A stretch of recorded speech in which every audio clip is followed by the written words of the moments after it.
Hi guys, welcome. Thank you for spending your Sunday morning with us. This is great. Good turnout. I'm Dr. Brittany, and this is Dr. Casey, and we are part of Athletic Outcomes, and we're a chiropractic sports rehab clinic. We have two primary locations. One's right over here, 1101 Western Road on your mark, and the other one's at Golden Cottage on Kinsey. So we're in the West primarily. We do a lot of work with athletes and running injuries and cycling for athletes a lot too. So throughout the winter we created an event or a series called the Dehibernation Series. It's really a way to kind of get people out and learning and create a group in the winter time. Really it's to dehibernate through the winter. And since winter is over, this is technically our last one. So yeah, we survived, we made it. So this is the fourth event that we're hosting, and so we figured it's now time to kind of transition into really aggressive training if you are a triathlete or a runner or cyclist. And we find that probably the majority of our injuries that we get in the office are related to running. It's pretty brutal to your body. So we really wanted you guys to kind of see what we deal with on a daily basis, and so that way when you're feeling pain, you don't have to come in and see us anymore. We want you to kind of learn how to take care of things on your own, to know when you do need to come into the office, and then to learn how to get strong so you prevent injuries in the future. So Dr. Casey is going to take control over the next probably like 45 minutes. If you guys have to get up and go, we totally understand. Make sure you grab one of those date almond little sandwiches before you leave because they're delicious. And at the very end, I'll do a little bit of nutrition stuff. Just to kind of give you an idea of what you should be having while you're running food-wise. And if you have any questions, just raise your hand. And thank you for hosting us here at Gillian and Litgrid. This place is awesome. So, and then I'm pretty sure, maybe this is not the truth, but you get a somewhat discount. Yeah, so you get 20% off any winter running gear or anything that you can make a compelling argument that you'll wear it outside in the winter. We're pretty flexible. All right. Yeah. So that's going to be here today. And then also all the information that we have, I'm going to pass around a piece of paper and just write your email and address onto it, and then we'll make sure that you get the presentation, but also you get the documents that are for your warm-up, your cool-down, all the techniques that we're actually going to teach you. You get to look at them at home, so you don't have to remember everything here today.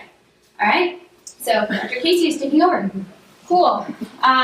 So what we're going to talk about today is kind of running technique and running form, how to prevent injuries, things that you should be kind of consciously thinking about while you're running instead of just kind of like going out there and like haphazardly, banging your feet against the concrete, which is what happens a lot of time when you're a new runner or you're new to training for a certain kind of event or whatnot. And so our job here is to kind of tell you, like, let's think about things just a little bit differently so that you don't end up with these injuries and you can continue to enjoy your training process and be competitive in the way that you'd like to be. So the importance of running form is to increase your efficiency. It absolutely reduces your injury, and it will increase your speed if that's what you're looking to do. The next thing that we'll kind of talk about is the gait cycle, and what the gait cycle is just how we move as humans on ground, whether it's walking or running or on a bike. Today we're just going to kind of focus on the running aspect of it.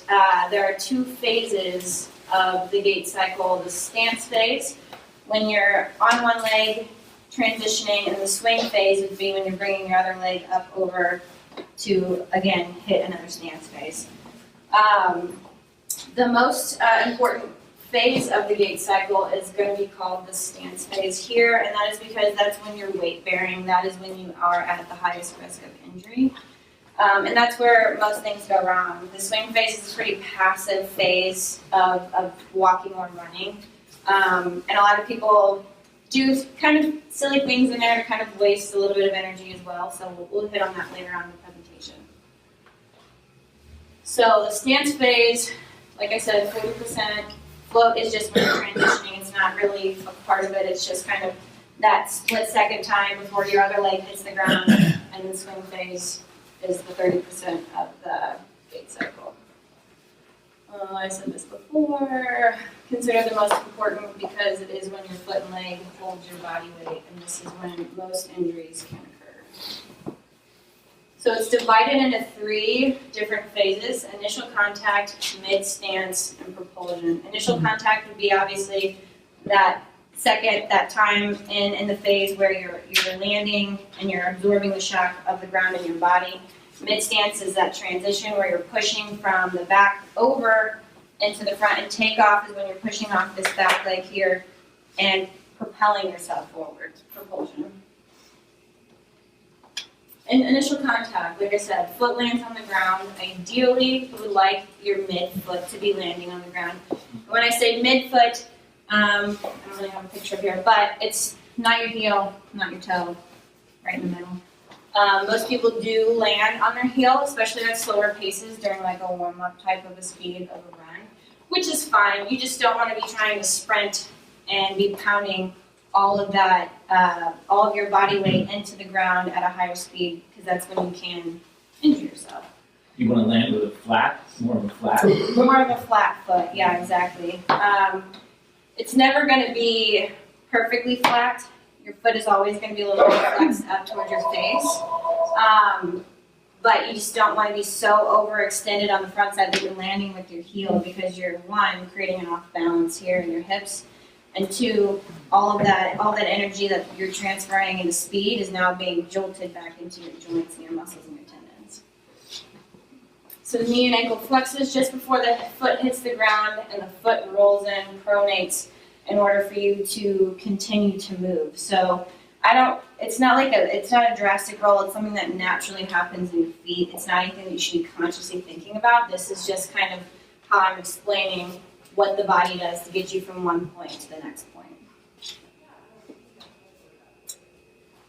Now, let's see. So the foot and the leg act together as a shock absorber. Your muscles are going to be the main shock absorber here. They're going to be helping you kind of slow down when you're making that contact so that you can use that energy again to spring yourself forward.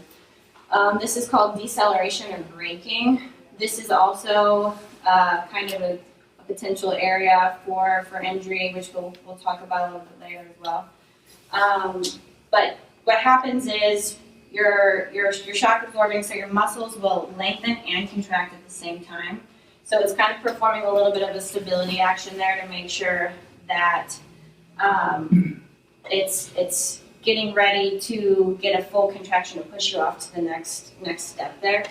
And if you're not controlling that landing, if you're landing really hard, if your muscles aren't warmed up when you're doing that, that's when you get muscle tears. It's when you end up with overuse injuries like tendonitis and things like that, or runner's knee, or Achilles tendonitis, or something like that. So yeah, it's during this phase that your muscles and tendons use that energy from the braking or the deceleration to then propel you to that next step. Mid-stance is also called the support phase. So that is when you're fully on this leg, you're basically almost upright, and you're really just relying on your muscles, your legs, your joints, your tendons here to kind of transition to the next step. Excuse me. During mid-stance, the foot and leg provide a stable platform for the body to pass over. So what commonly happens in this phase of the gait cycle here is that you're in a single support with one leg, and you might not have the muscle strength or stability to kind of handle that. And so what will happen is, we'll talk about common mistakes I'm sure during this, but a hip drop or your knee will cave in, just kind of unnatural things that overstress the body that then again create an injury later on down the road. By this point in the gait cycle, the foot should have stopped pronating. So pronating again means rolling in, and it's creating a more stable surface again so that you can transition to that next step. Like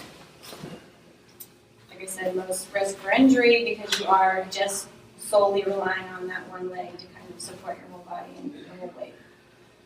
Propulsion. Now that your leg has made a controlled landing and absorbed as much energy as it's going to get, it starts to propel you forward. So this is when you use your muscles, your big prime movers, your glutes, your hamstrings, your quads to push you forward, to move you on to that next step, to get you to the next stride. This is achieved, like I said, from extending into the hip and extending the knee to kind of like push you off, not like a jump by any means, but it's there. Could be kind of like a jump, but not really. We don't want to think about it that way. But yeah, so you're contracting your muscles. You're using your strong muscles to get you to that next step, and you are propelling yourself. You're moving forward into the next phase of the gait cycle. So like I said earlier, when we talked about braking or deceleration, we talked about how your body and your muscles store energy at that point to use for propulsion stuff. And the more energy that you have, I guess, saved during your deceleration or braking, the more you'll have for propulsion, so that you will be more efficient and you won't have to contract your muscles as strong. Does that make sense? So it's like an elastic rubber band. So if you pull it further, you will have more energy to snap back, right? And this propulsion ends with toe off or take off when your foot is leaving the ground. So that leads us into swing phase. This is a more passive phase of the gait cycle, like I mentioned before. Your foot has now traveled back behind you. So you're kind of like in this phase, you've transferred again onto this leg because you had your toe off. You came from here, your knee is bent, your hip is extended here on the front side. And then the next part of the cycle would be to lead with the knee and get yourself into a position where you're getting ready to land again on this foot. The knee, like I said, should be the leading point of your body, driven mainly by hip flexion. So it's not necessarily, you don't necessarily have to flex the knee so much to get it forward. It's more through the hip, and everything kind of will fall into place with gravity after that. This phase is important to set the foot up and the leg up in preparation to make contact for the next stance phase. So now we're just going to talk about upper body and arm swing. We've completed the gait cycle, basically just one step in the gait cycle. We can go over it a little bit more and we'll talk about it in detail later on, maybe with a few people that can interact with us a little bit as well. But the upper body and arm swing are actually really important too, and a lot of people don't realize that. So you should be using your upper body to kind of help propel you along. It's going to counteract the lower half of your body as well with a little bit of rotation, and that momentum helps you stay forward. You see a lot of runners that are very quiet, like I like to say, quiet in the upper body, and they don't use their arms, so they're kind of off balance on a regular basis.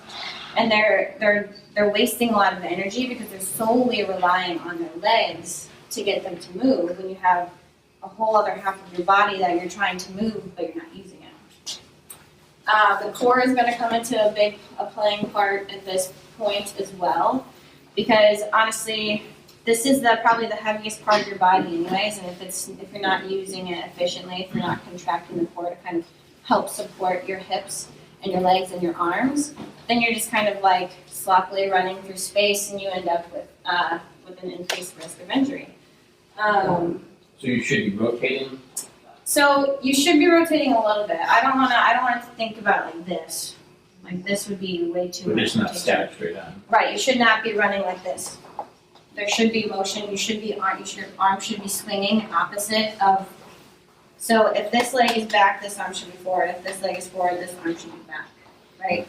You're kind of going to offset yourself a little bit there, and that helps you maintain that forward momentum because you're using what we call cross-sling contraction. Now that's getting a little bit more technical, but cross-sling contraction of the core to kind of activate those muscles and then continue to propel yourself forward.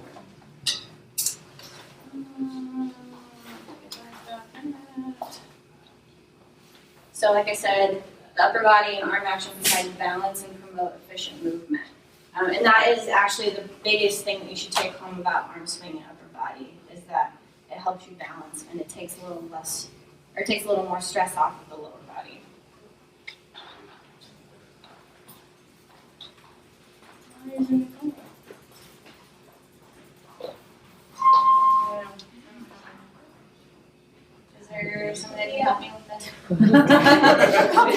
Leave it alone for 30 seconds.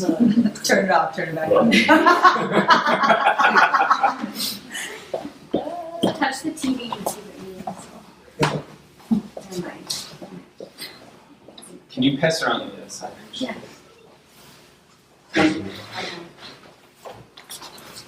So like I said earlier, bringing the left arm forward opposes the forward driving of the right leg and vice versa. The arms and upper body are used to reduce rotational forces and maintain a forward movement, or your forward momentum. So like we talked about, it's not necessarily a rotational movement, it's more of like a counter motion to keep that balance, to keep you kind of centered here. So it's not necessarily that you're reaching forward with your arms, but you're using your arms so that you're not rotating through the core, through the spine, and becoming less efficient in your movement. So common mistakes made while you're running. An uncontrolled landing, so like feet is kind of like slapping the pavement, foot slap is another way to say that. But foot slap is more like you hit with the heel and you slap the toe, you hit with the heel and you slap the toe. An uncontrolled landing will kind of be just like really hard running, and you've all seen people that run down the street like this, and you're like, man, that is not fun. Excessive heel strike, so your foot is way too far out in front of you, and you kind of land in this position. Everything is extended on that backside. Like I said, a nice jolting motion that's going to go through the body and land in your hips and ultimately into the low back. That's not going to feel good. Hip drop. This one's a little bit harder to catch. Takes a pretty trained eye to see, but basically what happens is in that stance phase, when you're supposed to be supported here, you're supposed to be neutral in the pelvis, you don't have the glute strength on that stance leg, and your hip drops out to the side. So then, in order to get around, you swing your leg to pull it out in front of you. So it just kind of wastes a lot of energy, it wastes a lot of time, you're no longer efficient in your running. So, how to avoid injury? Land effectively and softly. Place your foot on the ground rather than just dropping it out of space. How I always talk to patients about exercise or rehab is you should make your movements meaningful. So, you meant to put your foot exactly where you meant to put it. Or you meant to move your arm when you did a pushing motion while you're working out. It should be a conscious thought process, and I think that's where a lot of people kind of miss it just a little bit, is that they're exercising and they're out there and they're aware that they should be exercising and running and moving, but they're not necessarily aware of how to do it. So instead of controlling their body and moving with meaning, they're just haphazardly going at it, which is fine. I mean, I'm all for activity. Everybody should be getting out there anyways. But this will help reduce that shock, that braking, and provide a better pivot by having contact with a closer point of your body, right? So instead of dropping it way far out there in front of you and kind of not having control of this limb when it lands, or not, you're able to be in more control of that foot, of that leg, so that you can transfer to that next step. That's basically all that means. So try to, like we talked about earlier, try to land with your foot as close to flat as possible. It's probably never going to be completely flat. It would be really hard if you thought about it to make that happen. But you just don't want your toe really far in the air when you're landing on your foot, because it will create that slap, and it will create a lot of extra motion or pressure into the hips, into the knees, into the low back. And similarly, do not point your toes and run downward. You shouldn't be running on your toes like this. Your knees transition forward. That puts a lot of stress on that front side of your knee. You'll end up with patellar tendonitis. You'll end up with meniscal issues as well. So it should be just kind of mid-foot landing as flat as possible. There will be a little bit of a toe pulled towards the face or a flexed motion, but it shouldn't be extreme by any means. So we've got some running cues. And Brittany's going to talk about these because she does a lot more coaching aspects with running. So I'm going to let her kind of come So when teaching running classes at the gyms, we really like to just vomit a ton of information to everybody. And sometimes you'll process them and sometimes you won't. We really like to kind of give you a visual cue so that way you can like see it and feel it and be like, oh, I get it. And that's why I feel different than what I did, starting 20 minutes before in my warm-up. So what I want everybody to do is, I know it's like getting like real dorky and you're learning a lot, but let's all just stand up for a second. And just find some room. I know it's sometimes annoying to have to cooperate, but we can do this. So we're just going to go over a couple. I picked 5 running cues that I think work really well for people who take running classes. So just think about, we're going to try, obviously you're not going to start running, but let's just try just getting one leg up. Let's pretend like one leg is doing all the work. Alright, so just keep, like, let's say your left foot on the ground, and everybody just move your right leg, like you're running. Alright?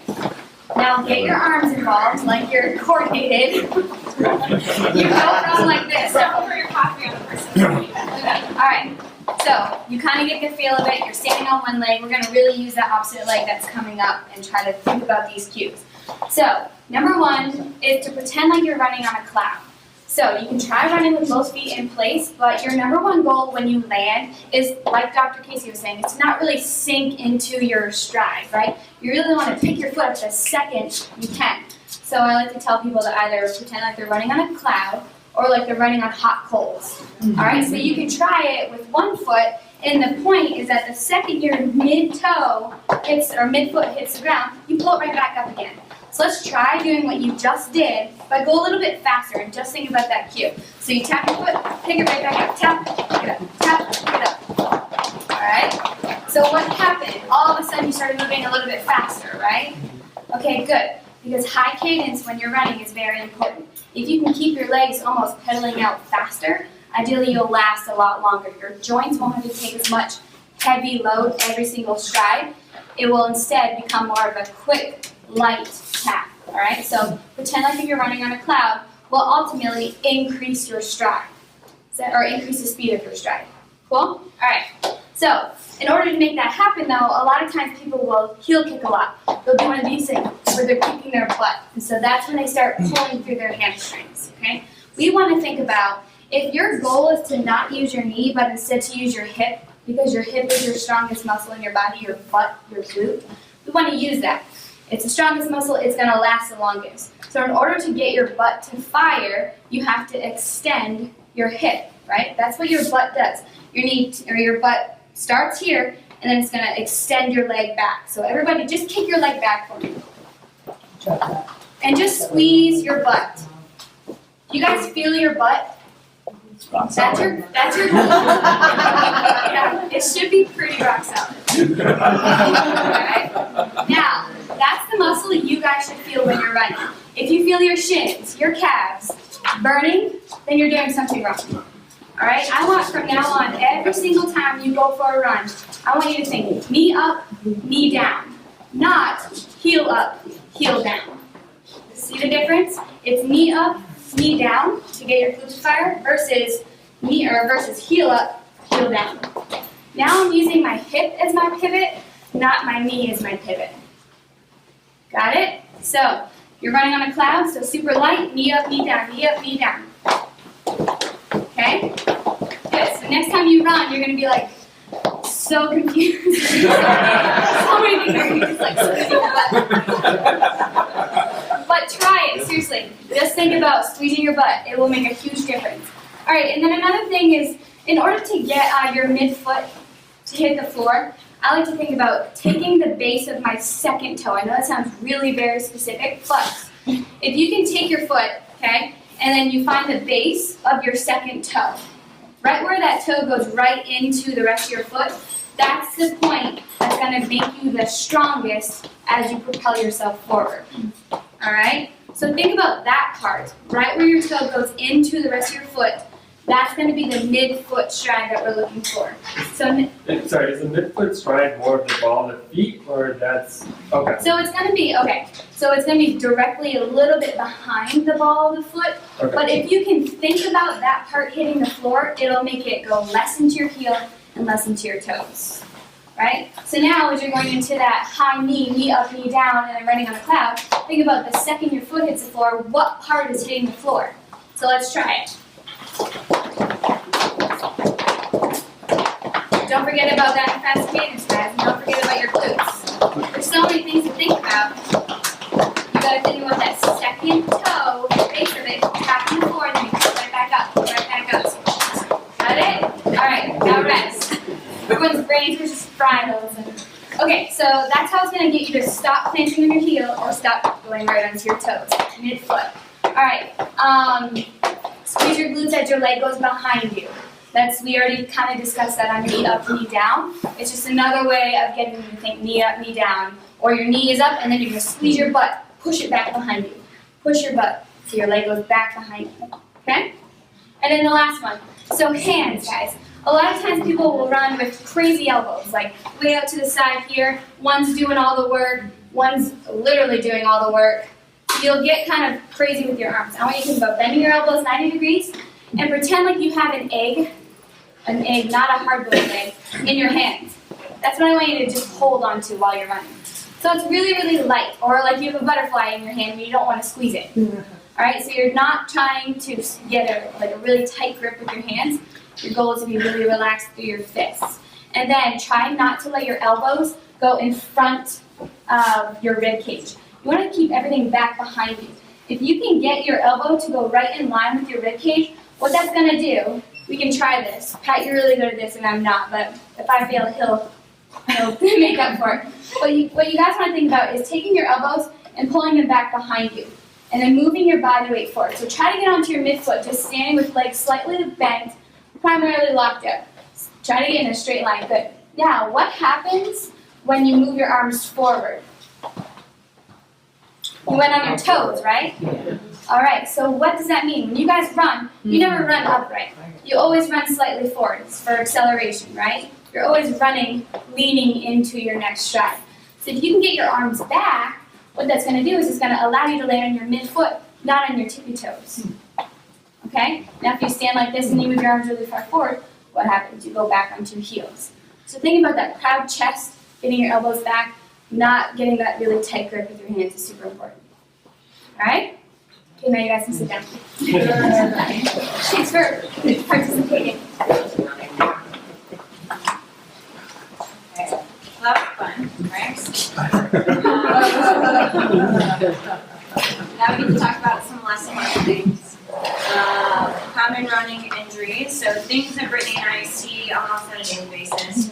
And we see a lot of them, especially coming now into the spring, or a lot of them in the fall after big marathon season. Like they're coming in like crazy, like, oh man, I don't know what I did to my knee, but I ran 27 miles and now I'm really okay, well, I might have an idea what happened. So we'll kind of go through these. We'll talk about symptoms and then, when it's an injury and or what you can do to kind of like prevent those things as well. So runner's knee, you'll see this all over the internet. You come home and you're like, oh man, I just ran 4 miles and it hurts right here on the front side, or man, it hurts over here on the side here, and so this will come up. This is not necessarily like the clinical diagnosis for it, but runner's knee is pretty simple. Patellofemoral pain syndrome is the actual term for it. So that's kind of crazy and boring, so we won't really call it that. Runner's knee isn't really a specific injury. It's just kind of a loose term for some of the different disorders. So it could be your patella tendon that's an issue. It could be that you strained your meniscus. It could be that, we'll get into IT band syndrome later. But it's just kind of a broad term for I have knee pain on the front side here. It doesn't have to be on the inside. It doesn't have to be on the outside, but you have knee pain. It's usually caused from overuse. Overuse more from like bad mechanics or direct trauma. So you fell and now your knee hurts, or somebody hit you with a bat and now your knee hurts. Malalignment kind of goes with muscle imbalances. So either you're having issues when you're running or you're cycling with like a knee cave, or your knee's out, or your knee's too forward, or it's too extended. Problems with your feet. You don't have enough motion in your ankles. You don't have enough motion in the arches of your feet, which then directs a lot of that pounding directly into that knee joint. And then weak thigh and hip muscles are muscle imbalances. So your lateral quad, your lateral thigh here is super strong, but you don't have anything on the inside, so that will make that patella, or it will kind of change the tracking of your knee, and it will kind of allow it to get a little sloppy or kind of cave in on the inside. Like I said earlier, we can have that hip drop, that hip pops way out to the side when you're trying to balance on that single leg, which also adds more stress into the knee as well. Some symptoms: pain behind or around the kneecap, pain when you bend the knee, when you're walking, when you're squatting, kneeling, running, even when you're just sitting in your chair. Worse, walking downstairs or downhill because you're stressing these muscles a little bit more in those kinds of motion. Swelling can be present, but doesn't necessarily have to be present. And you can also hear some popping and grinding sensations in the knee as well. Popping and grinding could just be a natural thing in the knee, but if you're experiencing pain with it, that's when we're worried about it. If your knees just pop, then it could just be air in the joint, if just like when you crack your knuckles. But it could mean that something else is going on, if it's tender, if it's swollen, if there's pain. Shin splints is the next one, also known as medial tibial stress syndrome. So what happens there is the calf gets too tight, it kind of inserts here on the front side of the shin and starts pulling, and so those tissues on that shin bone start pulling away, and it causes inflammation, causes pain, it causes swelling, and you'll get shin splints. What's happening there is overuse. Obviously, you're either not letting your muscles recover properly, or you're not working them, you're not stretching them right after and before a run, or you're having problems with your feet, or you're having problems with your hips and your core, or it could potentially be a stress fracture. Now, that's the biggest thing we have to be worried about with shin splints. It's not very common, but it does occur. Stress fractures usually happen more often in females than males, but that is more of like a very, very overuse injury, so we won't really get into that too much today. What you will feel is tenderness or soreness or pain along the inner side of that shin. You could have some swelling. I've seen some cases with some pretty crazy swelling, and you're like, whoa, what happened? Did you get hit with a golf club or something like that? But usually the pain will go away when you stop running or exercising, or if you can get that calf to kind of relax and stretch out a little bit. So anybody who's ever run before has probably experienced shin splints if you haven't. Gosh, you're lucky. But it's a pretty common injury as well. Is there any prevention, or after you run, should you always? Yeah, so we're gonna get to that. Okay. After this, but yeah, there are some things you can do, like rolling the calf, wearing compression socks or sleeves after you run. Really, I mean, what causes shin splints is kind of like it's an overuse injury. Your muscles aren't strong enough yet, and you've probably ramped up your training, and then all of a sudden you need them to perform a lot more than they're used to, and so they kind of get weak, fatigue out a little bit, and then rely on more. I guess they rely on different tissues to do things that they're not made to do, basically, so then you get pain there. IT band syndrome is a hyphenation for iliotibial band. Iliotibial band syndrome can kind of come as knee pain, most commonly as knee pain, but also as hip pain. You'll kind of hear people talk about this as I get snapping on the outside of my knee, or I have really, really tight, I have a lot of tightness on the outside of my knee and into my hip here. That is also an overuse injury.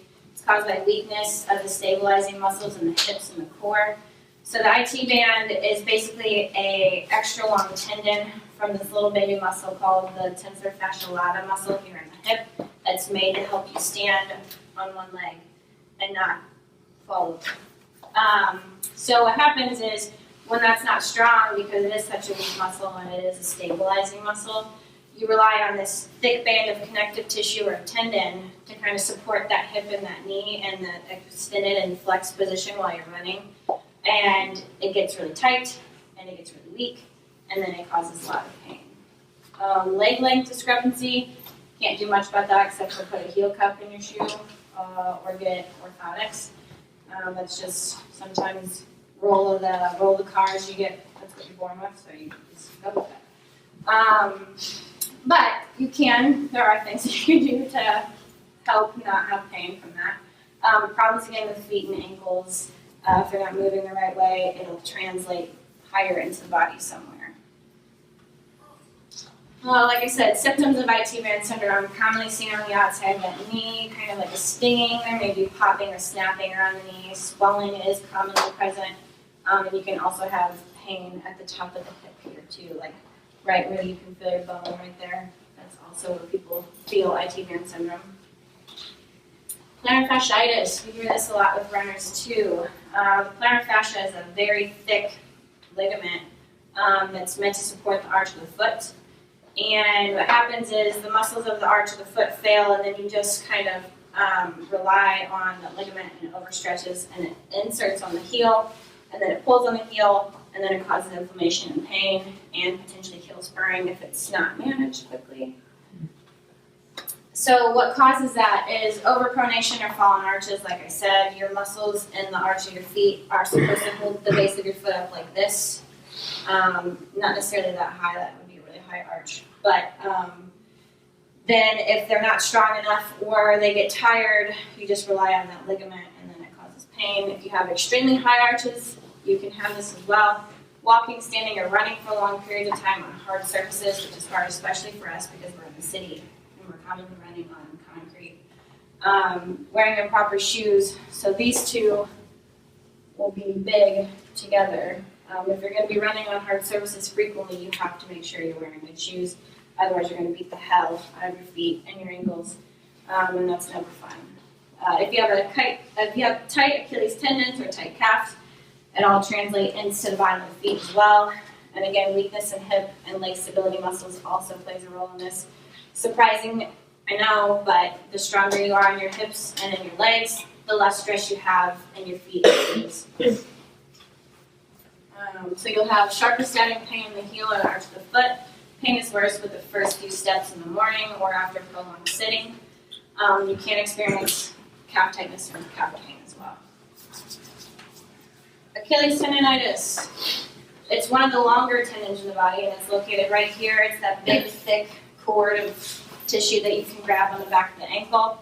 This is caused by overuse, stepping up your level of physical activity, wearing high heels, problems with your feet, calf tightness, weakness in hip and leg stability muscles also comes back with this one. Some symptoms, you could have pain along the back of the foot or above the heel, tenderness at the back of the foot, swelling back of the foot, stiffness at the back of the foot, or pain or tightness in the calf. So what can you do to make sure that you don't get all of these things? The best thing that I'm going to tell you is to make sure that you maintain your strength. So what happens a lot of times with running and cycling and swimming, because we do a lot of those activities here in the store, and I'm sure you might be involved in some McGillion's training programs, and maybe that's how you heard about this. So those are all what I call sagittal plane motion. You're just forward and back, pretty much through those training, but we don't get very far out into lateral movements that are going to create more strength into our hips and into our core.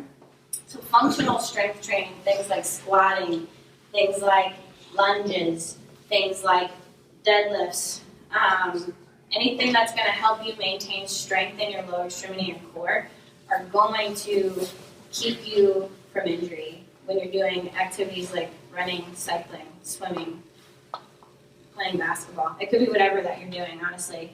That's why you see these athletes, and they do all kinds of strength training as well with their training programs. The other thing that is super important is a proper warm-up and a proper cool-down. We will be emailing you guys just a sample of some stuff that we do as far as the cool-down or warm-up. So those things are important because if your muscles are not activated before you start to go and do activity, then they're lengthened or shortened from sitting all day. And then you go out and you try to run, or you go out and cycle 20 miles or whatever it is that you're doing that day, and you need your muscles to work quickly, and they're not, because they're not ready. They don't have the blood flow in them, they're not going to be able to respond the way that they should. So making sure that we wake up or warm up our muscles is going to really help prevent that injury. You're gonna activate big prime mover muscles like your glutes.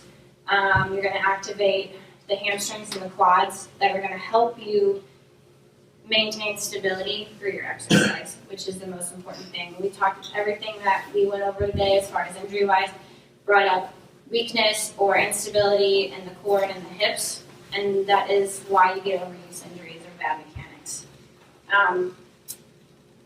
Cool down, that just kind of helps reset everything. So after you've done a long or hard workout, you want to make sure that you're getting your muscles back to its normal length, and kind of allowing the blood flow to get in there and kind of heal all the little bitty micro tears that you've just put in there from that exercise. Proper nutrition, this is going to help so much, especially with recovery after a workout. People who experience prolonged muscle soreness, they're not eating correctly. That's exactly what it's going to go down to, honestly. You're not metabolizing the little things in your body that are causing those irritants, that are causing the pain, because you don't have the right fuel system after and before a workout. Proper shoes, it's huge. If you think about a house, if you have a problem with the foundation, it's going to find its way up somewhere else. So if you think about your feet as being the foundation of your body because you're standing all the time, then if there's something wrong with your shoes, that's going to translate elsewhere in your body as well. So when to see a doctor or a professional who can help you with these things? When you start experiencing some of these symptoms and they are disrupting your daily activities, like bending over to put on your shoes and it hurts your hip, or waking up in the morning, you can't walk barefoot because your heel hurts so bad.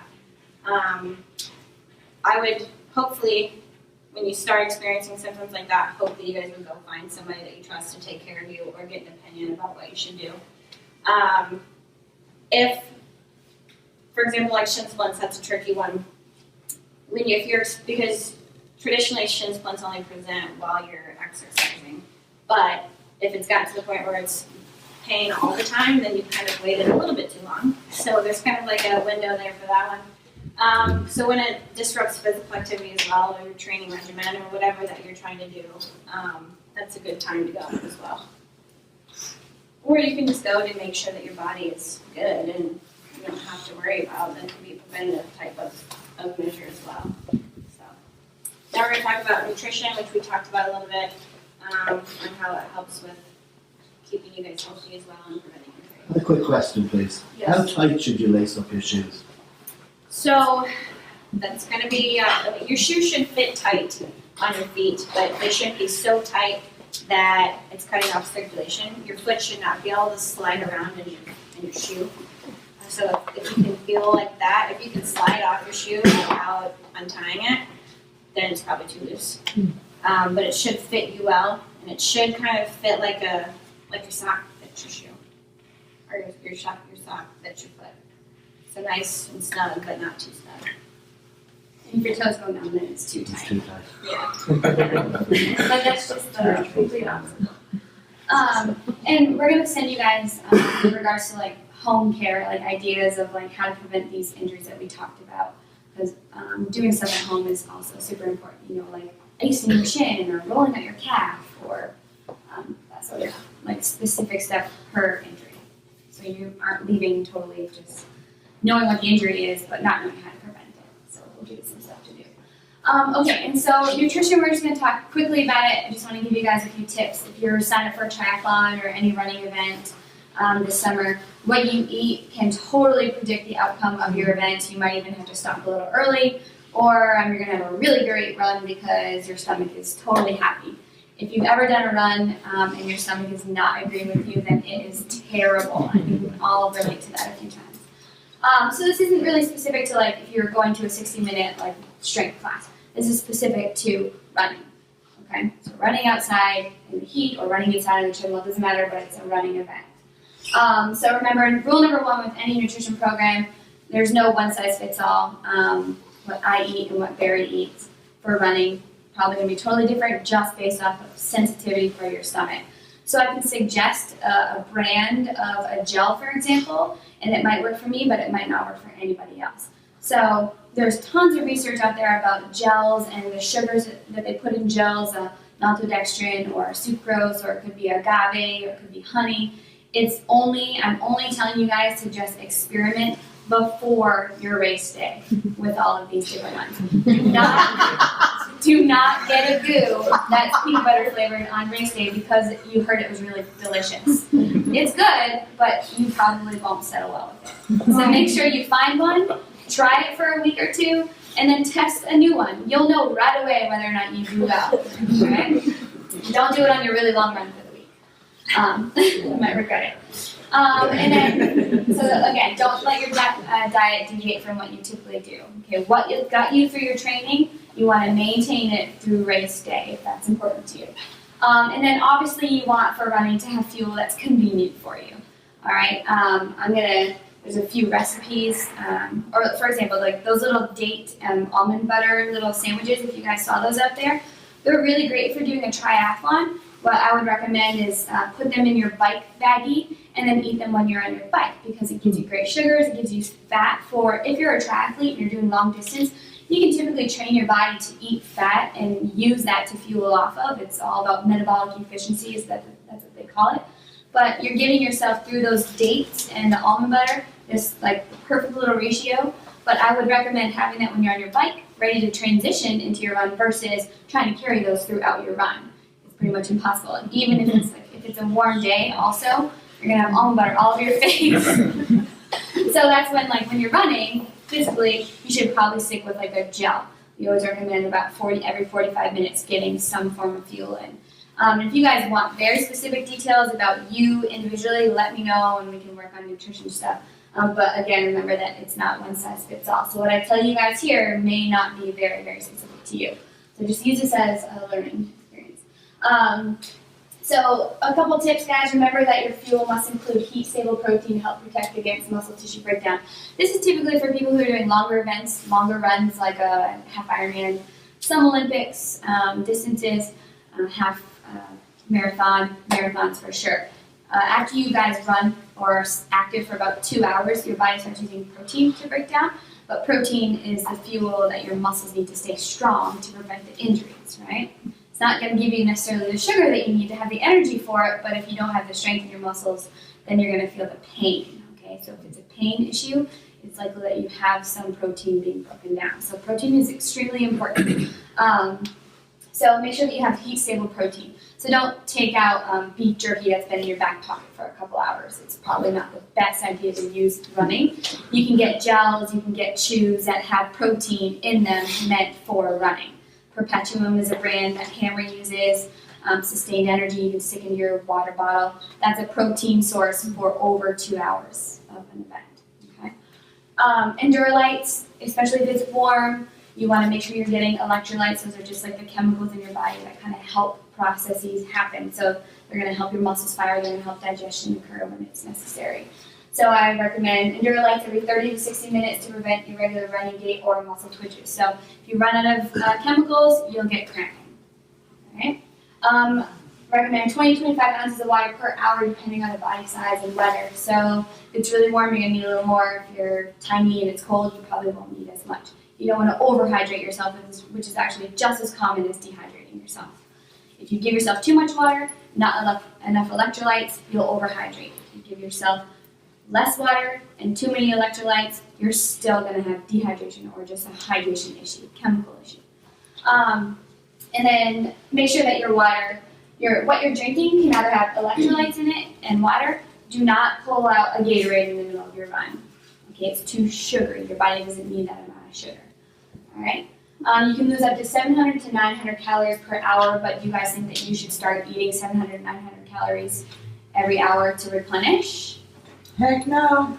Yeah, right. As much So as you sick. yeah, So sick. as much as we want to, I mean, we all want to eat. Your body can only break down 240 to 280 calories maximum per hour. That's all your body can actually take in and digest. Your body has like limiting factors. Okay, so just because you're breaking down that much does not mean mean that you need it. Your body has storage. It's been prepared for a running event. Unless you Whatever. get to eat after. That's why we do it, no? No. We're almost there, guys. Hang tough for like 2 more minutes. This is the best part, talking about food.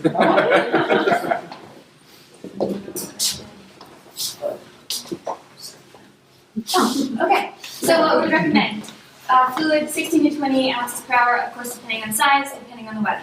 All right? That's a water bottle. So like a Live Grit water bottle is perfect. Some people really don't do well running and drinking at the same time, so you can kind of slow down and drink. I would not drink all of it in one stop. Okay?